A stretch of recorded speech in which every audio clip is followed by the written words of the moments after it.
Without a doubt, this was the most disturbing questline that I have done in Final Fantasy XIV. The Sorrow of Werlyt takes you on a little bit of a backstory of Gaius van Baelsar. You learn a lot about who he was during his time as a legatus in the Empire, as well as learning quite a bit more about his initial invasion into Eorzea. And honestly, the Sorrow of Werlyt is the most disturbing and disgusting questline that I've experienced yet in Final Fantasy XIV, but it's actually probably the most important, and here's why. Major spoilers ahead, you have been warned. So this is an optional trial series that fleshes out a little bit more of who Gaius is, as well as his counterparts who are the ones who are hunting the Askians. We get introduced to these guys right before the beginning of Shadowbringers, and we do eventually find out that it is Gaius right before we get teleported to the first.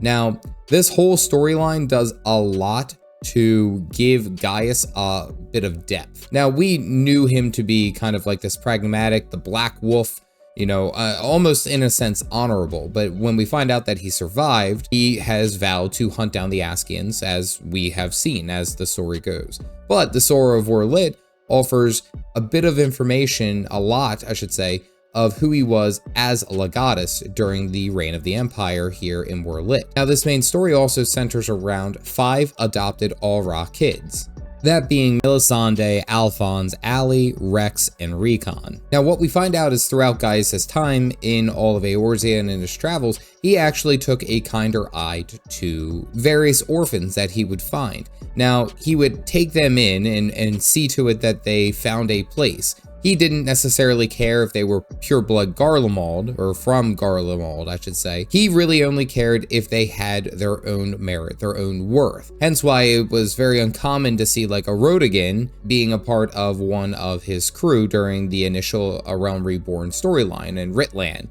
the Westwind Cape guy. Throughout this story, though, you were introduced to one of the most disturbing characters, which is Valens van Baelsar, who apparently is the third in command, or the third in line, I should say, of the famous engineers throughout the story. So Sid Garland, who was truly the most gifted one and defected over to Eorzea and is helping the Alliance, followed by Nero, who was always quote-unquote in his shadow.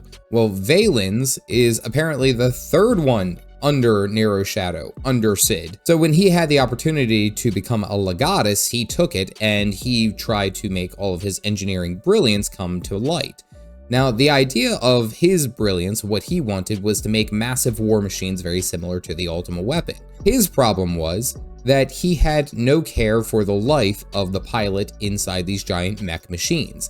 So much so that he used the combat capabilities of previous legatuses, which if you got to the rank of legatus, you were a feared warrior. So Nail Van Darnus, Regula Van Hydrus, I always say Regulus, Regula Van Hydrus, Gaius van Baelsar, and then of course Xenos technically was a legatus. To summon the capabilities of these legatus, these legati I should say, they had to sacrifice the mind and soul of the pilot that was inside the machine using an effect called the Oversoul, which essentially just sucks them in, completely kills the pilot to summon the legatus and the combat capabilities of said legatus. The 3 trials and then the duty, so the ruby, sapphire, and emerald weapons, and then the diamond weapon, each one of these had an individual pilot. Now, the first 3, ruby, emerald, and sapphire, all sacrificed their own pilots to be able to conjure up the legatus that they were working with.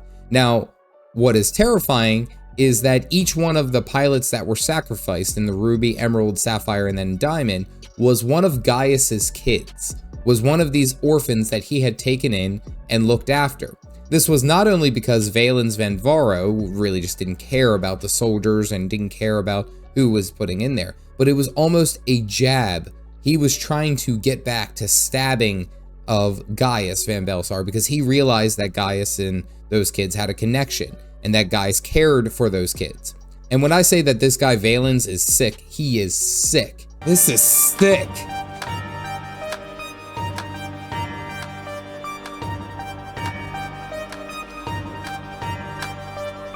Burn out the bad.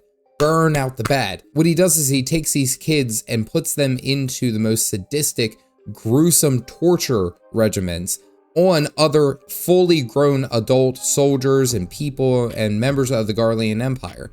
Now, and I say members of the Garlean Empire, but someone like Gaius's oldest kid, Alphonse, ends up getting tortured by these little guys. And it's against their will.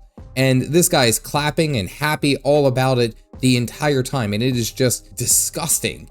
I mean, like, my face throughout most of it was just like, oh, this is terrible. So we basically fight through and we kill all of Gaius's family, save for Allie, who ends up living, but she has such a traumatic experience because she was set to be sacrificed to the diamond weapon, but the soul of her brother was used as the overmind, and the machine protected her from being sucked in and killed, but it still gave her such a traumatic experience because she realized who it was within the machine. It was just brutal. And just so you know, Valens van Baelsar ends up getting popped like a bottle of champagne on New Year's Eve. It can't end this way. Oh, come on.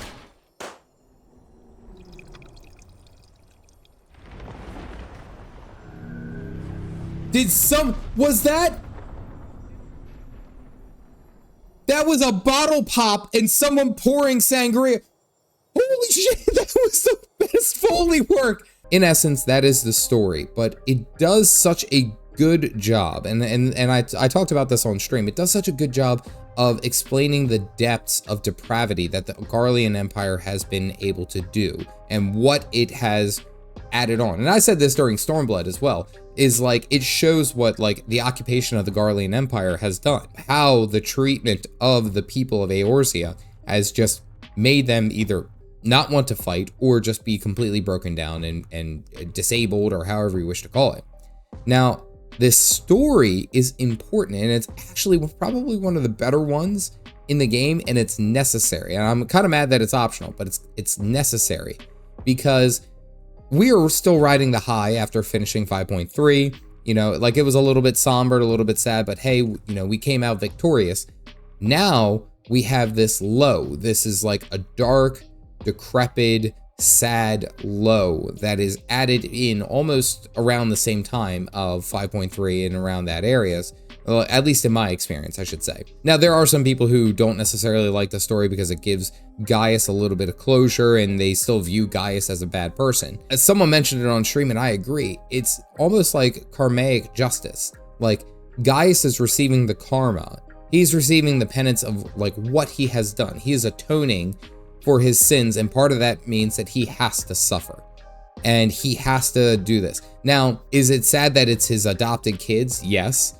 And they are actually even holding true to the values that he gave them as they were growing up. And it was a matter of duty, a matter of honor. So even though, you know, Gaius had done a lot of unspeakable things, and he doesn't deny it, it's not like he's hiding it, and he taught that to his kids still realized that their sacrifice of their life is going to be for the greater good of Eorzea and the people of Werlyt. And it's just this culmination of dark depravity, but then honor and like almost like stoicism. It was incredible. I feel like it's like one of those stories that, yeah, it's not necessary. It's not going to be something that you make a big deal about, but man, it was just incredible. As mentioned, I actually just finished up Shadowbringers, and I went ahead and ranked my 10 best moments out of all the way up until 5.3, and you can see that video here. Aside from that, stay caffeinated, folks.